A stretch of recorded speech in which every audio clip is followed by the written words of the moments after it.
am here. Great to be on. All right, listen, the first question that I wanted to start with you, well, actually, I wanted to get your reaction. We've been talking about Janet Yellen spooking the market a little bit yesterday. Let's listen to exactly what she said, and then I want you to react to it on the other side and tell us what you think about this market.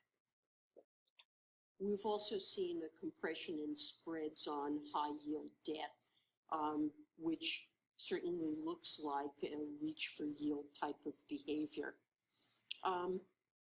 I guess I would highlight that equity market valuations at this point generally are quite high. Now, they're not so high when you compare the returns on equities to the returns on safe assets like bonds, which are also very low, but there are potential dangers there. Peter, I don't want to speak for you, but I'm guessing that you agree with Ms. Yellen. Well, I mean, first of all, people have been reaching for yield for years thanks to the Fed. And to point that out is ironic, but also it says that stocks are not necessarily overvalued relative to bond yields. Well, if the Fed is really going to be raising interest rates and bond yields are going to be rising, then the stock market would have to come down. But that's also why I don't think the Fed is going to raise interest rates, one of a number of reasons, because I don't think that Janet Yellen wants the stock market to go down, right. Because this whole phony recovery is based on asset bubbles, and the Fed is not going to intentionally prick those bubbles. Well, and that's the thing. I mentioned this with the traders before. The Fed has said now that it is going to be data dependent and sort of not looking at a timeline here anymore or a calendar, looking at sort of the hard facts and leaving a little leeway for itself so that it's not really committing to when it may raise rates. Having said that, when do you think a rate hike will really sort of match the positive data and come into play? The rate hike is not coming into play. It's never been on the table. Again, this is all part of the posturing of the Fed because they can't come out and tell the truth that it's impossible to raise rates because then we'd be back in recession. In fact, we'd have a worse financial crisis than 2008. You know, we've had 0% interest rates for 6 years. We've addicted to 0%.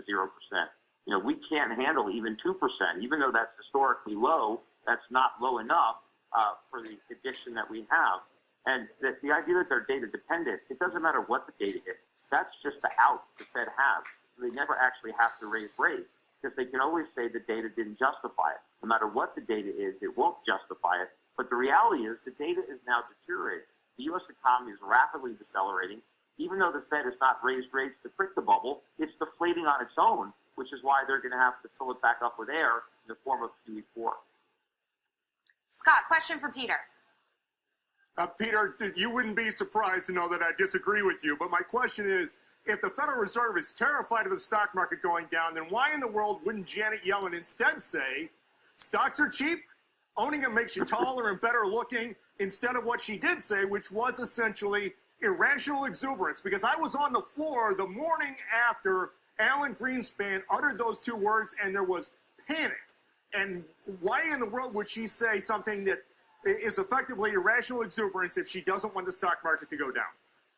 Well, I don't think she used the words irrational exuberance. In fact, she said she didn't think the stock market was overvalued relative to the risk-free asset. She might say it looks a little pricey. I don't know why she chose to say that. I mean, I don't really put much stock into anything that she says. I don't think she's as confident as now you love what. Huh? But now you love what she has to say, and I didn't say that she used the words irrational exuberance. She used essentially that terminology. In other words, she said it's very pricey. Why in the world would she do that if she doesn't want the market to go down? Because that's an invitation to sell. Well, look, ask Janet Yellen why she did it. I doubt she's trying to encourage people to sell stock when you know that the very goal of quantitative easing, as stated by Ben Bernanke, who I actually happened to have a conversation with for the first time yesterday. But, you know, the goal of QE was to lift asset prices. So why would they want to intentionally undo what they... Peter, the goal of QE is not to raise asset prices. The role of QE is to get us out of the Great Recession and to also get us to a point where GDP is not at, as Jeff pointed out, nearly zero, essentially negative. That's what they're focused on. They're focused on getting back to job growth. They're looking at a participation rate higher than 67, and they're looking for GDP that is higher than zero. But you have to remember that the Fed's stated path to those supposed good things, which have not happened, and will never happen because QE will not accomplish that. But they set out to accomplish it through the wealth effect of higher asset prices. And they got higher asset prices, but they didn't get all the benevolent things that were supposed to follow. Peter, can I just interject and ask you this, sort of a follow-on Scott's question? I know what your thesis is, that the Fed just, the bubble will just, stocks will go higher and higher and higher, and the Fed can't take any action. But that doesn't really seem realistic. Why can't the Fed just raise rates a little bit to sort of prep the market? Maybe we'll see a little bit of a stock correction, but that's not necessarily a bad thing. I don't know. I mean, maybe it's like you can't get a little bit pregnant. I think that even raising rates a little bit exposes the fragility of the economy. Look, they haven't even raised rates at all. And look at how rapidly the economy has been decelerating. All these data points keep coming out that haven't been this weak since the Great Recession. So this phony recovery is already evaporating, and the Fed hasn't even raised rates. They simply talked about the possibility of doing it in the future. So if they actually were to raise rates, even by a little bit, it would accelerate that process. And I think what the Fed is very afraid of is a very small rate hike. The markets fall apart. We're back in a recession. They have to cut rates back down to zero. They look completely foolish, and they really expose the fragility. I think if they keep rates at zero and then they look for an excuse to do more quantitative easing, they can at least pretend that they were smart enough not to raise rates because they were cautious, and their caution proved prudent because something happened that nobody could have forecasted, which resulted in them having to do more QE. But of course, QE doesn't work. It makes the problems worse. That's why whenever the Fed does QE, you guarantee to weaken the economy, which means more QE is coming because that's the only arrow in their quiver. Okay, so let me go back to my first question to you, which is, do you agree with Janet Yellen, even if your reasoning is different than hers? Well, the stock market is more than just a little overvalued. It is extremely overvalued because you can't look at it compared to these artificially low interest rates.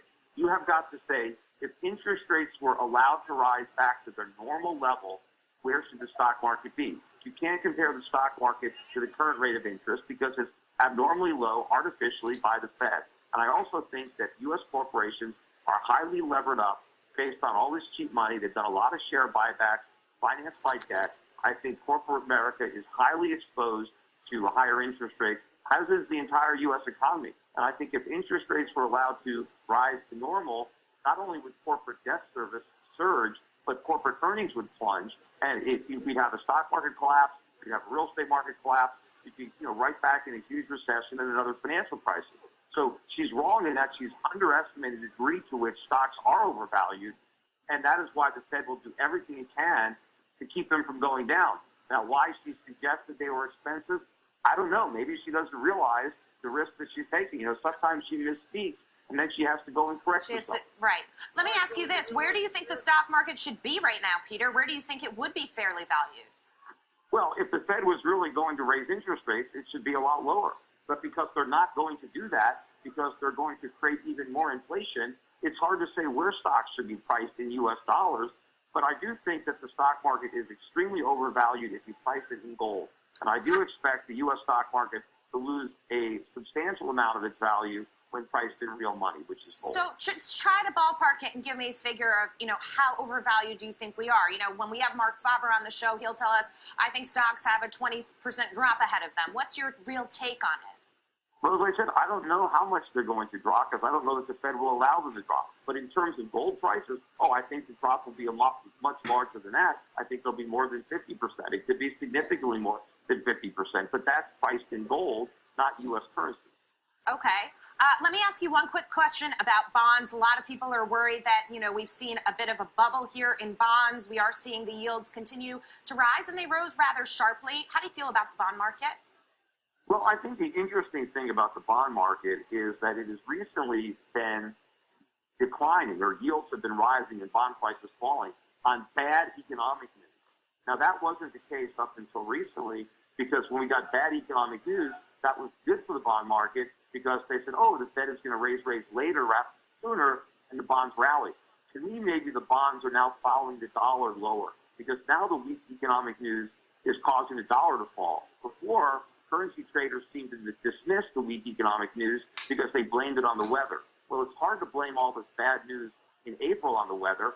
And if April's bad news is not about the weather, then maybe March's and February's weren't about the weather either. And so as the dollar is starting to come down, it's dragging the bond market with it, because maybe some of the foreigners who have been buying up dollars and then parking them in treasuries are now unloading both. And if that's the case, if the bond market's going to follow the dollar lower, the dollar's going to go down based on weak economic data, that's even more bad news for the U.S. economy, because that means rising interest rates and rising mortgage rates, even as the U.S. economy is weakening, and the consumer is already struggling with the rising cost of living. You had one lifeline in falling gas prices, and now that's been taken And away. now they're because gas rising as prices well. are on the rise. Yeah. Peter, thank you so much for calling into the program. Really appreciate your time today. We'll talk to you again soon. Meantime, I do want to get to the traders and talk about the market. We are seeing